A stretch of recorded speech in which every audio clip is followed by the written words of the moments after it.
Hey everybody, it's Luke here, and this week in the clinic, I got a patient coming in, and let's call her Sandy just for the purposes of anonymity, if you will. And Sandy comes in, and she's got really bad knee pain, and she's been in before, and she's had some success with physical therapy, and she's done some aquatic therapy, and now she's at the point where, like a lot of people, her knee has gotten so bad that she's bone-on-bone arthritis, and she's been offered a total knee replacement, which is something I've been talking about a little bit lately. So it was good timing for me. But basically, here comes Sandy in the clinic. She says, well, the doctor says I need a total knee replacement. They're ready to do it, but he says I have to lose 20 pounds. And so this leads us to our topic today of, if you were Sandy and you need to lose 20 pounds fast, what's the best way to do it? So I haven't actually told this to Sandy yet because I don't want to kind of jump the gun and put my personal opinions on her too quickly.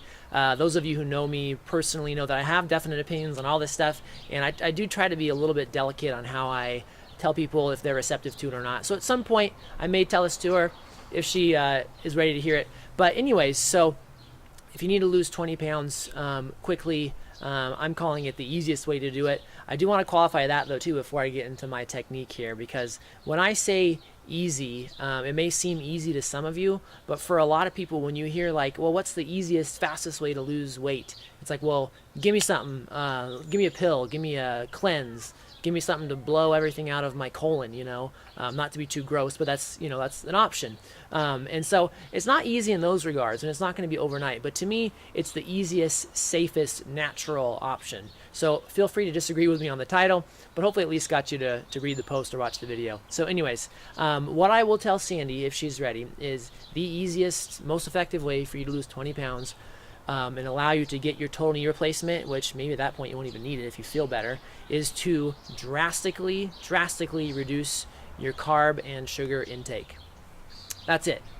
Sounds pretty easy when I say it. I think from experience and people I've talked to and my own personal experience, cutting carbs isn't always that easy, but it is a surefire way to lose weight in a hurry, depending on how drastically you can cut them. So when you're looking to cut your carbs, start with the easiest ones. If Sandy's a pop drinker, good place to start.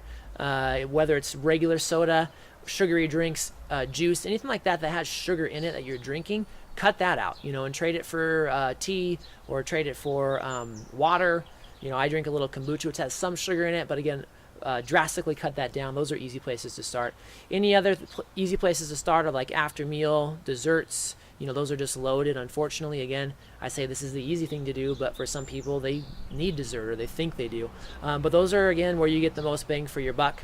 Other places that you want to cut your carbs drastically will be things like breads, pastas, grains, anything where there's a lot of carbs. And I should explain more about that if you haven't already kind of heard me talk about it, is that when you have a bunch of carbohydrates in your system, especially the ones that are really rapidly digested, they're going to be broken down very quickly into glucose. So look at things like your white breads, anything white, your white flours, your rice, your noodles. When those hit your digestive system, it's going to break down quickly into glucose. That's going to spike your blood sugar, which is also your blood glucose level.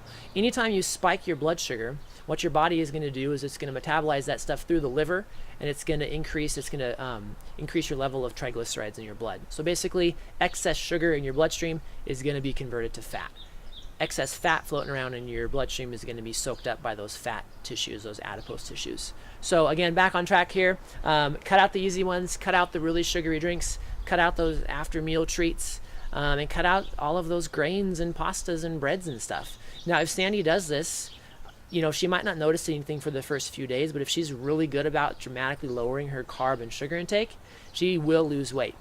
It may not be overnight. It may not be those, great pills you can take online where you don't have to change any of your habits. You just have to take these pills and you're going to shed weight. And that's fine. If that's her cup of tea, she can probably do some of those. It's just, to me, that's not a good way to do it.